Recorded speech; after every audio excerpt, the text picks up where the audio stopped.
Nahmaduhu wa nasta'inuhu wa nastaghfiruh wa na'udzu billahi min shururi anfusina wa min sayyiati a'malina. May yahdihillahu fala mudilla lahu wa may yudlilhu fala hadiya lahu. Asyhadu an la ilaha illallah wahdahu la syarika lahu wa asyhadu anna Muhammadan abduhu wa rasuluhu la nabiyya ba'dah. Allahumma shalli wa sallim wa barik wa an'im ala rasulina wa habibina wa imamina wa maulana Muhammadin sallallahu alaihi wasallam wa ala alihi wa sahbihi man tabi'ahum bi ihsanin ila yaumil qiyamah ba'd. Fa ya ayyuhal hadirun usikum bitaqwallah faqad fazal muttaqun. Ya ayyuhalladzina amanu taqullaha haqqa tuqatih wa la tamutunna illa wa antum muslimun. Jamaah Jumat yang dirahmati Allah, marilah pertama dan yang utama agar ibadah kita tidak dipandang dia di mata Allah, kita senantiasa mengucapkan puji beserta syukur kita kehadirat Allah Subhanahu wa Ta'ala yang kita masih bisa tercurah-curahkan rahmatnya, sehingga kita masih diberikan kemauan serta diberikan kemampuan melangkahkan kaki kita menuju tempat terbaik yang ada di muka bumi, itu berhimpun dalam rumahnya Allah. Semoga dari tiap langkah kita, dari upaya yang kita lakukan untuk menghadiri sholat Jumat ini, tiap langkahnya ada pengukur dosa-dosa kita insyaallah, serta tiap langkahnya ada peninggi derajat kita insyaallah, serta semoga langkah ini adalah langkah yang tercatat dalam rangka langkah untuk mempermudah kita menuju surga Allah. Salat beriring salam semoga dan selalu tercurah kepada Nabi Muhammad sallallahu alaihi wasallam beserta keluarga dan sahabat serta orang-orang yang beriman yang sekarang dan sampai akhir zaman yang masih mengkaji serta menjalankan sunnah-sunnah beliau, dan mudah-mudahan kita adalah orang-orang yang termasuk di dalamnya. Tak lupa khatib berwasiat untuk selalu meningkatkan keimanan serta ketakwaan kita kepada Allah, karena iman dan takwa adalah sebuah bekal atau modal untuk membuka keberkahan dari langit dan dari bumi. Sebagaimana firman Allah, walau anna ahlal qura amanu wa taqau la fatahna alaihim barakatin minas samai wal ardh. Seandainya penduduk negeri-negeri beriman dan bertakwa, niscaya akan membuka keberkahan dari langit dan dari bumi. Semoga bertambahnya iman kita serta bertambahnya ketakwaan kita, bumi yang kita pijak mengeluarkan keberkahannya, serta langit yang menghadapi kita menurunkan keberkahannya. Tak lupa khatib juga berwasiat bahwa mumpung masih diberikan satu bentuk kehidupan, diberikan kesempatan masih panjang umur, maka kita punya dua tugas. Yang pertama adalah fastabil khairat, yaitu berlomba-lomba dalam kebaikan, dalam meraih ampunan di bulan Ramadan ini. Jamaah Jumat yang dirahmati Allah, kita sama-sama paham bahwa bulan Ramadan ini kita ditempa, atau banyak ulama menyatakan bulan Ramadan adalah bulan tarbiyah. Masuk kita dengan kalimat ya ayyuhalladzina amanu, beriman, kemudian kutiba alaikumusiyam, dan kita diwajibkan berpuasa, dan puasa ini adalah tempaan bagi kita semua. Kemudian tentu sama-sama kita harus paham bahwa ending atau puncak dari tiap ibadah adalah la'allakum tattaqun, agar kalian bertakwa. Tentu takwa tiap ulama mempunyai definisi tersendiri. Contoh, Ali bin Abi Thalib mendefinisikan bahwa takwa itu minimalnya terkandung 4 hal. Yang pertama adalah al-khaufu bil jalil, wal amalu bit tanzil, wal qanaatu bil qalil, wal istidadu li yaumir rahim. Ada 4 hal, yaitu semakin rasa takut kepada Allah yang Maha Jalil. Kedua, mulai beramal ini diperhatikan, wa amalu bit tanzil, amal kita sesuai tidak dengan panduan yang Allah turunkan, bukan semau kita. Yang ketiga adalah wal qanaatu bil qalil, menerima dengan suatu pemberian yang Allah berikan sedikit kepada kita, menerima tidak. Yang ketiga adalah selalu memberikan persiapan untuk hari esok. Ada juga sahabat lain mendefinisikan terkait tentang takwa adalah hati-hati. Ada juga orang menyatakan takwa adalah menjalankan perintah Allah. Tentu kalau sekedar menjalankan perintah Allah, hari ini kita telah menjalankan perintah Allah, tapi mari kita ambil sebuah hikmah dari sebuah kisah. Salah satu metode Allah Subhanahu wa Ta'ala dalam rangka memberikan panduan kepada manusia adalah dengan menurunkan kisah di dalam Quran. Maka Allah berfirman, nahnu naqussu 'alaika ahsanal qasas bima auhayna ilaika hadzal Qur'an. Sesungguhnya kami telah mengisahkan kepadamu wahai Muhammad dengan menurunkan kisah yang terbaik, yaitu dengan menurunkan Al-Qur'an.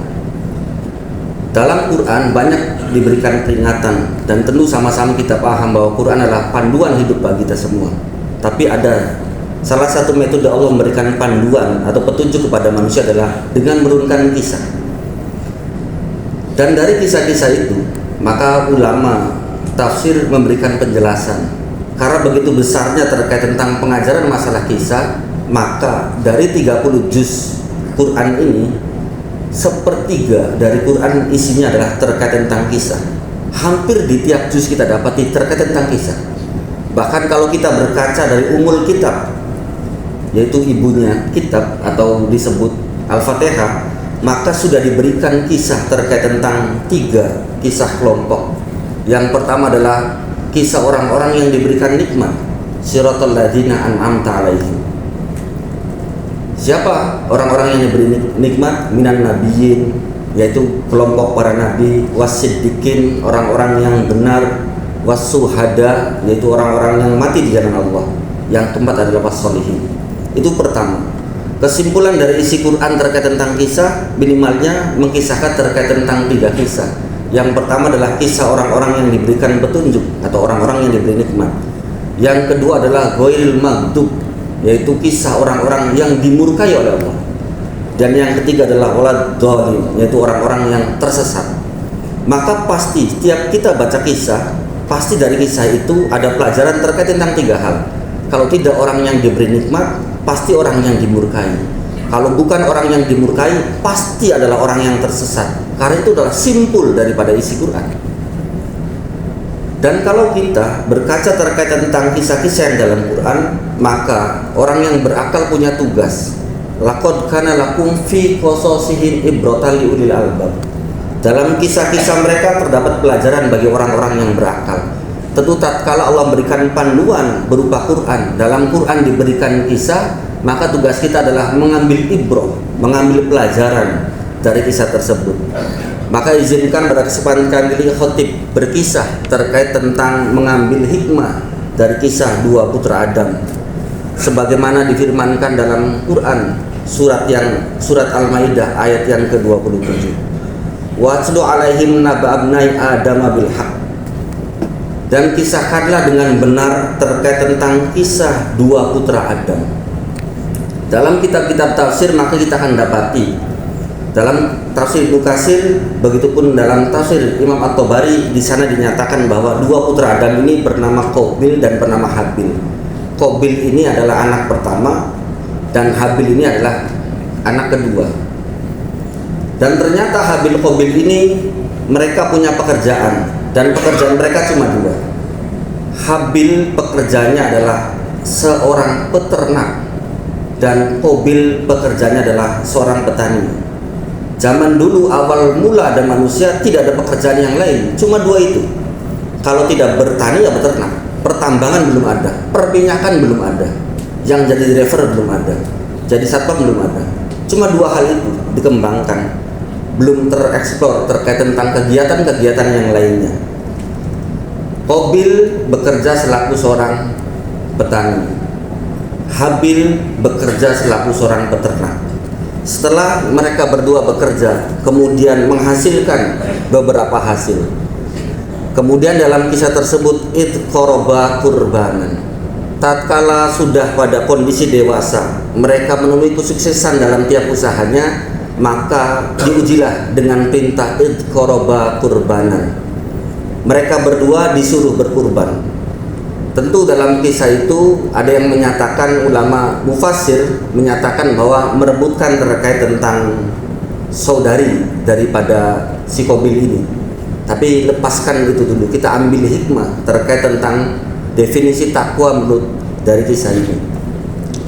Tatkala Allah memberikan perintah id qoroba kurbanan, disuruh berkurban terkait tentang Habil dan Qabil ini, maka begitu mereka bergegas mendengarkan perintah Allah, cepat tanggap dalam rangka menjalankan perintah Allah.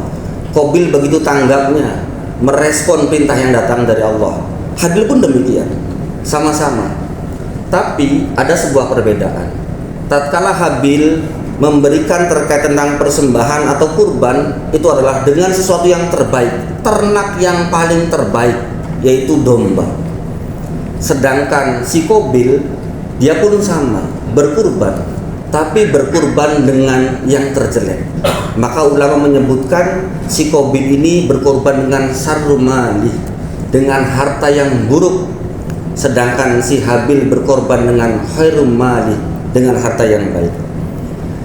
Jamaah Jumat yang dirahmati Allah, setelah mereka melakukan keduanya, cepat tanggap menjalankan perintah Allah, berkurban atas nama Allah, kemudian id qoroba kurbanan fatukku bila min ahadihima walam yataqabbal minal akhir, maka salah seorang dari putra Adam ini diterima pengorbanannya dan tidaklah diterima dari putra yang lainnya.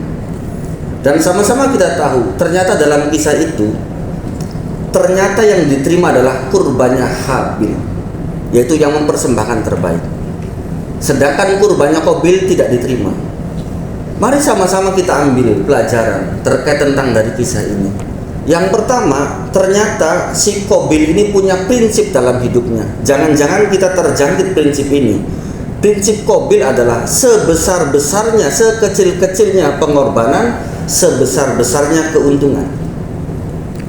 Ini adalah prinsip Qabil. Karena Qabil dalam rangka berkurban untuk Allah, yaitu mencari yang terburuk, alias sekecil-kecilnya pengorbanan, sebesar-besarnya keuntungan.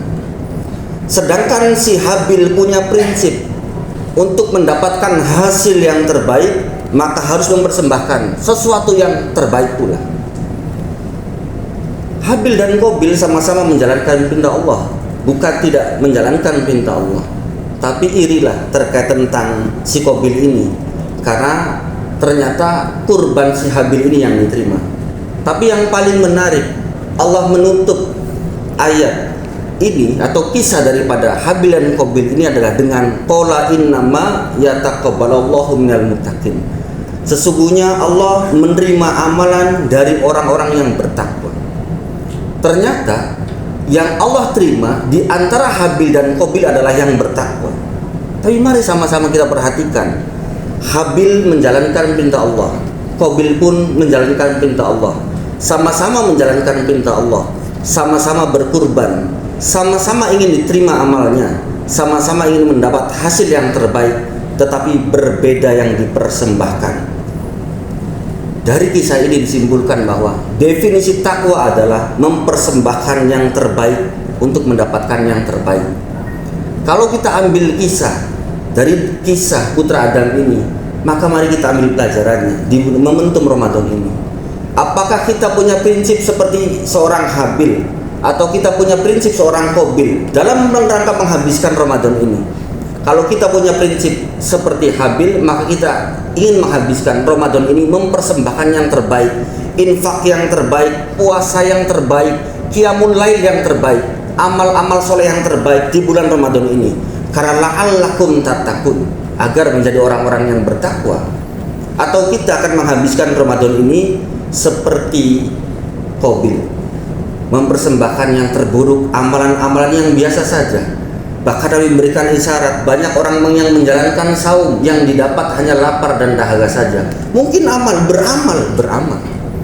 Karena Qabil itu pun beramal, bukan tidak beramal, tidak bermaksiat, menjalankan perintah Allah. Tapi innama yataqabbalallahu minal muttaqin. Sesungguhnya Allah menerima amalan dari orang-orang yang bertakwa. Maka benarkah hari ini kita sedang memproses diri kita menjadi orang bertakwa? Ya, seberapa besar pengorbanan kita dalam rangka menjalankan perintah yang datang dari Allah. Dan semoga kita di bulan Ramadan ini punya prinsip seperti Habil, yang kita ingin mempersembahkan yang terbaik di bulan Ramadan ini untuk mendapatkan hasil yang terbaik, atau la'allakum tattaqun. Barakallahu li wa lakum fil Qur'anil azim wa nafa'ni bima fihi minal ayati wa dzikril hakim. Taqabbal minna wa minkum tilawatahu innahu was-sami'ul alim. Fastaghfiruhu innahu huwal ghafurur rahim.